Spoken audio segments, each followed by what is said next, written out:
é portador do vírus HIV. E se fosse possível levar esperança para milhares de pessoas? Juntos, nós podemos. Invista neste canal. Invista em um mundo melhor.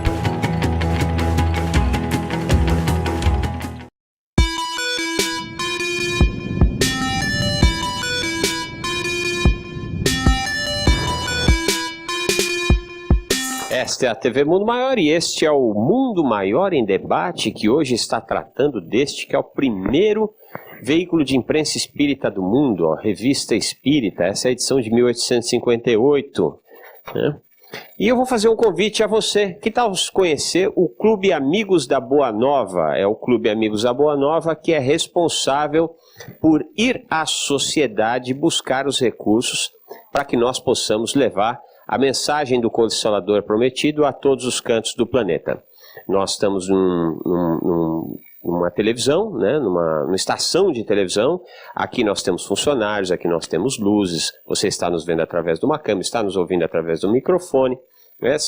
A fundação tem perto de 100 funcionários, tudo isso para poder levar o Espiritismo a cada vez mais longe e a cada vez maior número de pessoas. Afinal de contas, nós sabemos que a doutrina dos Espíritos precisa chegar aos corações e mentes das pessoas. Então você se associando ao Clube Amigos da Boa Nova, 0800 12 18 38, ou através do site amigosdaboanova.com.br, você se torna parceiro desta divulgação. Tantas religiões têm canais de televisão, têm estações de rádio, e os espíritas, infelizmente, não têm tantos veículos, e este é o veículo de imprensa espírita eletrônico mais poderoso, por assim dizer, do mundo, né? Lembrando que esse poder é do Cristo e é de nosso Senhor, né? Então, conheça lá o amigosdaboanova.com.br. Deixa eu mandar um abraço para Hélio Menandro, Gilcineia Aparecida, Rosimeire Alves Feitosa, Lela Brasil, estão também nos acompanhando. Chegaram várias mensagens aqui de Taperoá. Boa noite, na fiel e iluminativa audiência aqui na zona rural do município de Taperoá, interior da Paraíba. A Ana Penha manda um abraço para todos nós. O Daniel de Goiânia, Goiás, de Tambaú, São Paulo, tem gente também dizendo que está achando muito bom. Marcelo Juiz de Fora. Enfim, este é o Mundo Maior em Debate, esta noite tratando sobre a Revista Espírita. Vamos fazer um pouquinho de fofoca, que não é que nós somos espíritas, que nós ainda estamos longe de estar, né, regenerados. Estamos na terceira ordem ainda da escala. Ainda estamos... Segundo degrau da escala evolutiva, né? Na terceira ordem, que isso? Sim, mas segundo degrau da escala evolutiva, provas e expiações. Não vem dizer que a gente é regeneração, que não é ainda não. Pelo amor de Deus, somos provas e expiações. Mas até para ganhar audiência, quer ver? Eu vou começar a falar de fofoca, vai crescer a audiência. Pode olhar aí o Ibope. Vamos fazer uma fofoquinha, né? Porque isso traz audiência, né?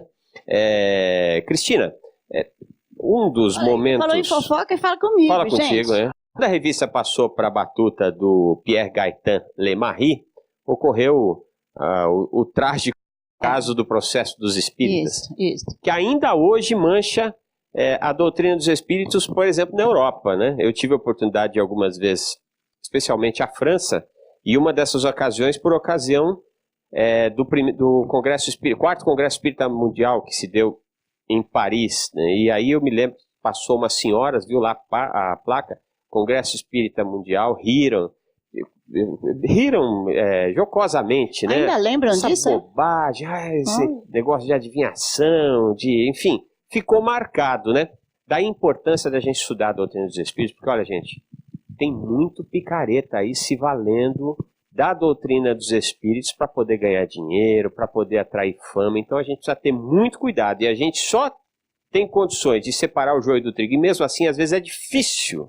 Aliás, o próprio Kardec, em O Livro dos Médiuns, ele trata da dificuldade que nós temos muitas vezes de atribuir autenticidade a uma mensagem. Se ela é uma mensagem de um espírito regenerado, um espírito feliz, se é um espírito embusteiro, isso só se faz com muito estudo e ainda assim é difícil. Mas nós temos o caso do Pierre Gaëtan Lemarie, né, coitado, que acabou editando em alguns das revistas, da revista espírita, fotos, né, do belga, né? Do Belga. Biguet. Do Biguet, né? Que eram fotos, depois a imprensa descobriu, virou caso de justiça. Eram fotos falsas. Esse fotógrafo, ele fotografava espíritos. Ele era médium Ele era e era médium. fotógrafo. Isso. E ele usou também um outro médium chamado Firman, Sim. que ajudava ele nas fotos falsas. Sim, sim. Isso na época que não tinha Photoshop, os caras já tinham essa capacidade. Mas, enfim, o Lemarie acabou sendo responsabilidade, depois foi inocentado. Isso, é. Mas qual que é a responsabilidade dele nisso, Então, Cristina? um descuido, né? Um descuido porque, na verdade, Kardec no livro dos médiuns fala e insiste, e na revista muitas das vezes, que só se aceite uma comunicação após uma análise rigorosa. Que, aliás, com perdão da propaganda, mas eu desenvolvo um curso sobre mediunidade e a gente trabalha muito isso, e a gente insiste. E existe uma resistência, sabe? De se tomar, assim, aquele critério, de um critério de análise e analisar tudo. Então, Kardec estabelece como a única maneira de se saber que uma comunicação pode ser confiável se você fizer uma análise rigorosa. Sim. Bom, principalmente se você conversou mais do que uma vez com o espírito. Sim. A gente às vezes conversa uma única vez, mesmo assim ele diz isso. No entanto, o que eu entendo é que o Lemarie precisaria ter visto, ter ido atrás. Sim. Porque quando você fotografa algo numa revista, porque Kardec não punha fotos. Aí agora ele vai colocar fotos. Então foi um descuido que deu entre nós, uma zebra danada, não é isso? Porque a coisa ficou ruim, eles foram ao tribunal. Imagina a Amélie, uma senhora idosa, tendo que testemunhar a favor do Lemarie, porque ela testemunhou pela honra dele, pela seriedade da revista. E ele chegou a ver o sol nascer quadrado. Sim, né? ele foi preso, o Biguet também foi preso. Então, só que isso para nós é um grande exemplo. Sim. É um exemplo de que você confiar cegamente porque tem um nome famoso ou porque é algo que parece verdade, porque Kardec diz, mesmo parecendo uma verdade, eu investigava. Sim. Ele falava, né, é mais fácil, é preferível negar 99 verdades do que aceitar uma mentira. Isso, exatamente. Então, este bom senso que Kardec coloca e os critérios, porque você não vê os espíritos, eles podem fazer o que quiserem. Sim. Principalmente através de médiuns, que o médium não percebe. Invigilantes, né? Então eu acho que isso é uma grande lição para nós. No entanto, tem também um outro descuido. Além da queima dos livros, tem o descuido de publicações da Madame Blavatsky. Sim. Que ela mesma vai achar ruim, dizendo que o esoterismo é uma coisa e o espiritismo é uma outra coisa. Então, acho que a pessoa se entusiasmou. A Blavatsky é da teosofia. Da teosofia. Né? Então, a teosofia é uma coisa e o espiritismo é outra. Porque começou a haver publicações na revista Espírita. Então, a gente percebe que ele, com toda a sua boa vontade, acho que ele como é que fala assim, se encantava com algo e não tinha o cuidado que Kardec sempre teve. Kardec nunca caiu numa armadilha, e teve muitas. Não é à toa que ele era conhecido como bom senso encarnado. Exato, não né? é isso. Luciano, é isso, Luciano. E em relação aos resultados obtidos com a venda da revista, né? De que forma que esses recursos foram aplicados? O Kardec, como seu primeiro editor-chefe, ele tinha um salário? Como é que era? Kardec, ele não ganhava nada. Nós podemos observar na revista Espírita que muitas vezes ele necessitava doar os livros, porque as pessoas não tinham condições de comprar. Então ele comenta em um dos volumes da Revista Espírita que a doação de 10 livros consumia o lucro de 100. Então, ele como presidente da Sociedade Como assim a doação de 10 consumiu os lucros de 100? Porque É barato, né? você tinha que vender 100 livros. Então, 100 livros, quando você vendia 100 livros, você doava 10 livros. E essa doação dos 10 livros correspondia a 100 livros. Correspondia a 100 livros. Imagina. Então, ele como diretor da Revista Espírita não tinha salário, ele investia todo o seu dinheiro, todas as suas expensas. Os membros da Sociedade Parisiense de Estudos Espíritas, também os diretores, o tesoureiro e etc. e tal, não recebiam nada. Eles tinham que doar. Era Era uma vaquinha realmente para o negócio funcionar. Você sabe Tinha que mensalidade, né? Mensalidade. Anuidade. Tem um amigo querido, o Luciano Vieira de Mello, que é pesquisador, é produtor de audiovisual espírita, né? Ele teve acesso, chegou a pegar na mão dele, enfim, cartas que são tidas como cartas inéditas de Kardec, que estão aí. É um processo longo, que está na mão de uma família, e é uma confusão danada, mas são trechos inéditos.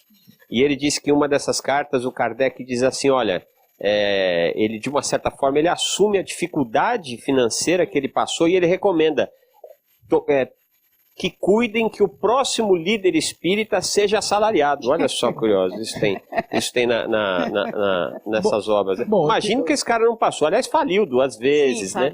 Não era um bom administrador de empresa. Mas ele é bom em tantas coisas, não dá para ser bom em tudo. Isso que eu sempre achei. Ele não era bom para ganhar dinheiro, mas... Puxa vida, a gente tem direito a ter uma imperfeição, né? Ele comenta na Revista Espírita que ele poderia ter utilizado as suas economias para ter uma vida mais prazerosa, para ter passeado, para ter gozado uma vida mais material, materialmente falando, né? Mas ele não se arrepende em nada em ter aplicado os bens, as suas economias na publicação dos livros e na publicação da Revista Espírita. Já em 1859, no discurso de encerramento do ano de 1859, ele era o presidente da Sociedade Parisiense de Estudos Espíritas, ele queria encontrar uma alma que o substituísse. Então ele tinha o desejo de encontrar uma alma que pudesse substituí-lo, porque já em 1859 ele tinha uma previsão de que demoraria 10 anos para concluir os seus trabalhos.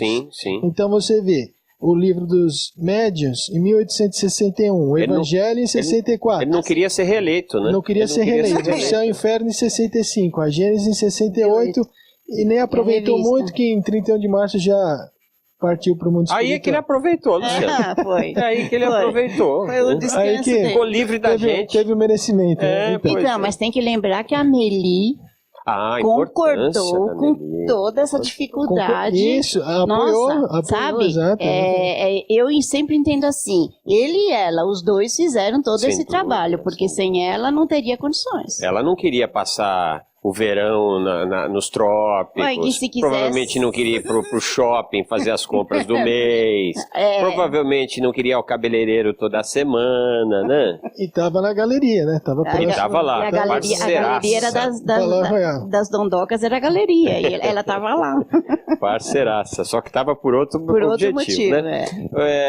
Cristina, o Allan Kardec indica no capítulo 3º de O Livro dos Médiuns a ordem de estudo da doutrina que deve ser levada adiante por quem queira estudar o Espiritismo. Não é romance em primeiro lugar, viu, gente? Não é romance em primeiro lugar. É o que é o Espiritismo. Ele aponta como uma simples introdução. Quem quer conhecer o Espiritismo precisa ler o que é o Espiritismo. Depois ele diz segundo o Livro dos Espíritos, depois o Livro dos Médiuns, depois a obra complementar. Ele diz como fundamental o Livro dos Espíritos e o Livro dos Médiuns. A Revista Espírita. Porém, o que nós observamos hoje é que os romances são muito famosos. Depois as obras de Chico Xavier, que são extremamente importantes, a Série André Luiz, e a Lavra de Kardec mesmo, o mais famoso é o Evangelho segundo o Espiritismo. Ou seja, definitivamente nos tornamos o Espiritismo uma religião, afastando-a das outras 2 pernas do tripé, Cristina, ou não? Sim, com certeza. E são muitas as razões. Vão aparecer ainda muitos dos motivos que levaram a isto. Mas a gente pode dizer que, numa linha geral, lideranças eminentemente católicas, mas que adotaram o espiritismo e que, evidentemente, ninguém muda da noite para o dia, então houve uma influência muito grande. Em segundo lugar, acontece assim. Antes do Espiritismo, com a Revolução Francesa, houve separação da Igreja e do Estado. Sim. A França não admitiu protestantes... Ainda no século XIX, Século XIX, antes, né? Pouquinho antes. Pouco antes. 1782, é isso? Século XVIII. Isso. Então, o que acontece? A França não admitiu protestantes, então ela não teve aquele cotejamento de ideias que varia entre católicos e protestantes. Então, ficou dominado pela Igreja. Bom, essa separação aconteceu na Revolução Francesa, no entanto, né, ela deu origem, essa separação, a um período de materialismo, não um materialismo histórico, mas um materialismo de reação contrária, tá certo? Sobretudo os intelectuais, artistas, tal. Só que depois, os professores, os diretores, na Sorbonne, tá certo? Os acadêmicos, eles começaram a achar ruim que a sociedade vivesse sob o materialismo. E, sabe, só prazer e dor, essas coisas. Muito bom. Então tem essa... Isso já naquela época? Já naquela época, 1820 alguma coisa. O Leon Hippolyte é o professor Hippolyte, ele já está dando aula, já tem uma escola. E aí, lá no Sorbonne, eles estão fazendo uma reação. Essa reação, ela vai constituir-se nessa ciência filosófica.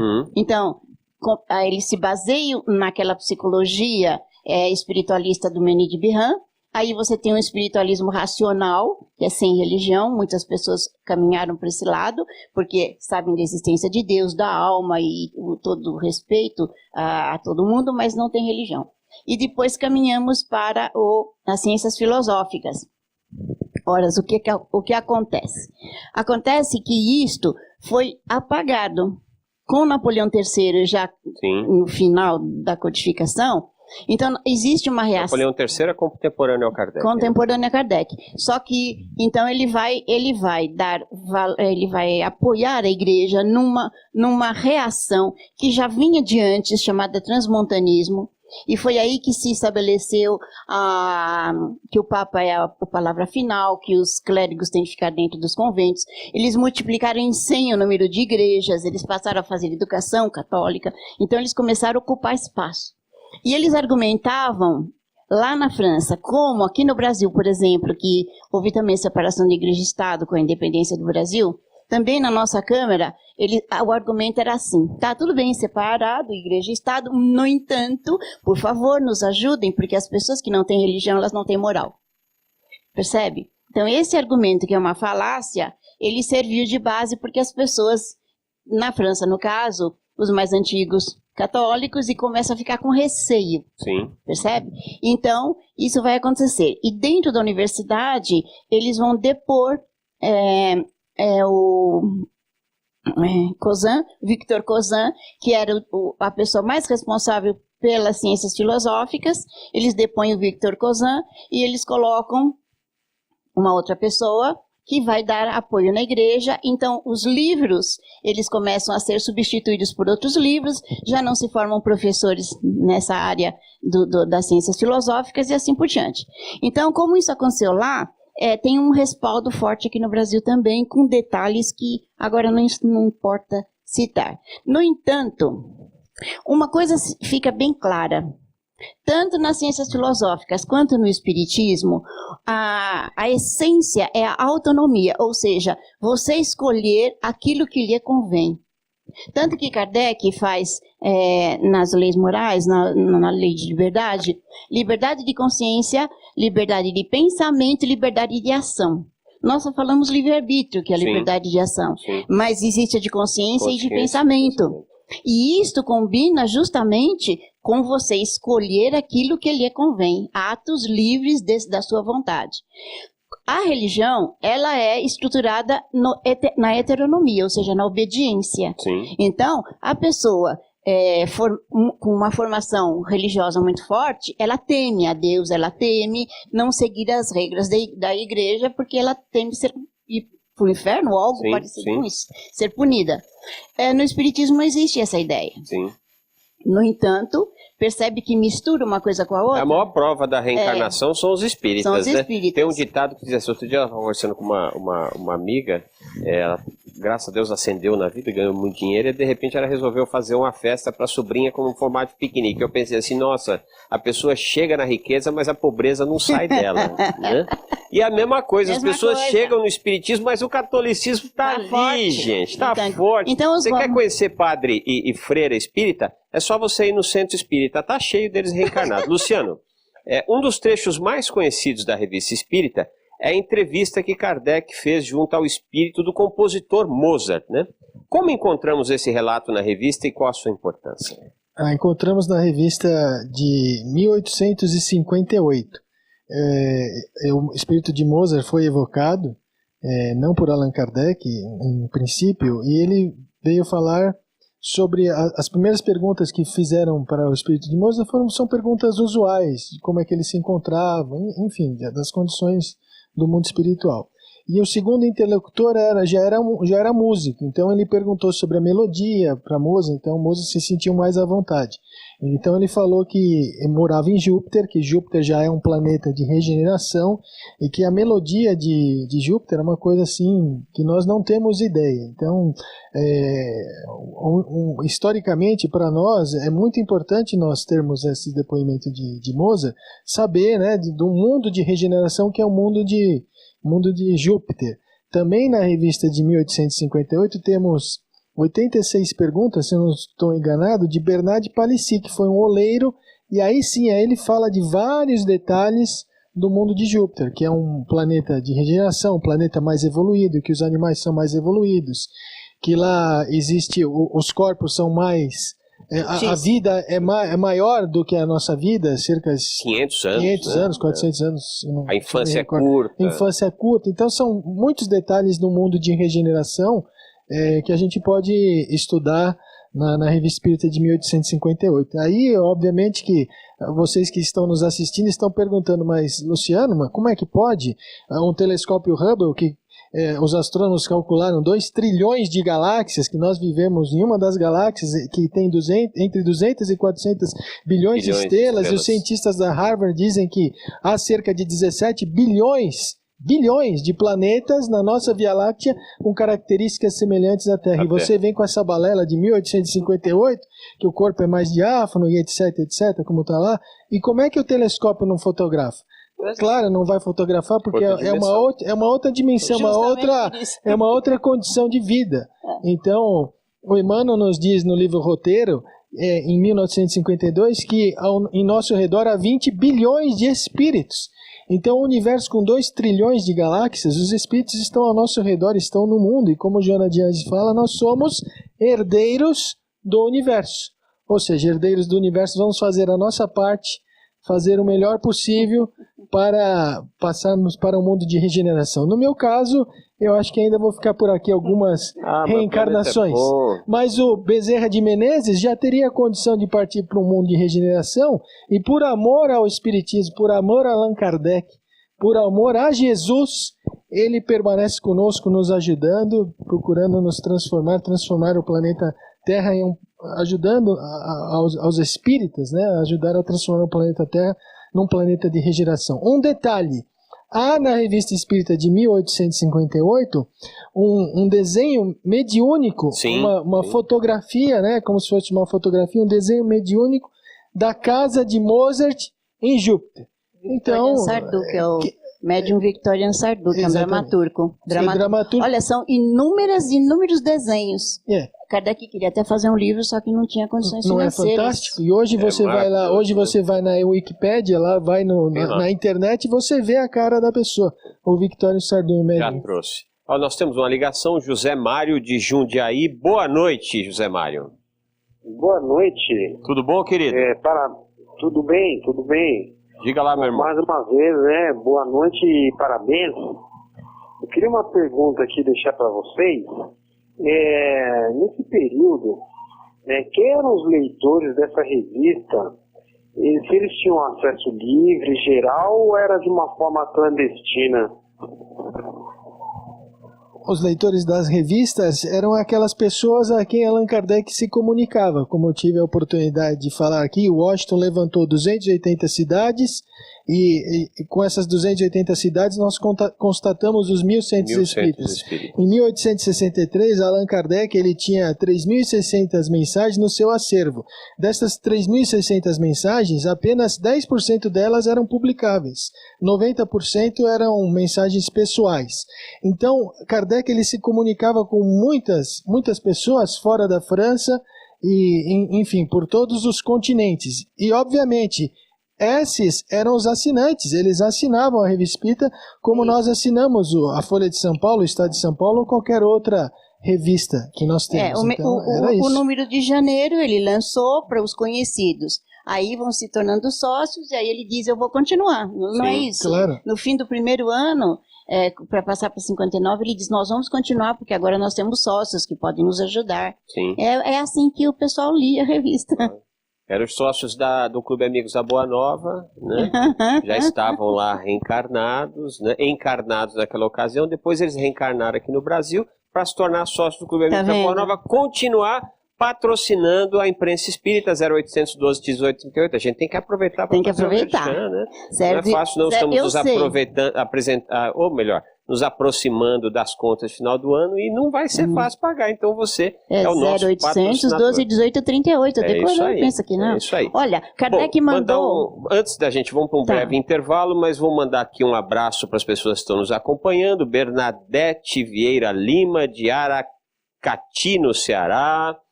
Vera Rodrigues, não fala de onde ela está. Elcio Custódio. Mônica Cordeiro, de Recife, Pernambuco. Pelo WhatsApp nós temos o Genesi, ou melhor, Genesi de São João da Boa Vista. Nancy de Bambuí, Minas Gerais. Bastante gente, todos muito felizes e com o tema dessa noite. E a gente já volta logo depois do intervalo com a Revista Espírita aqui no Mundo Maior em Debate, TV Mundo Maior levando a vida até você.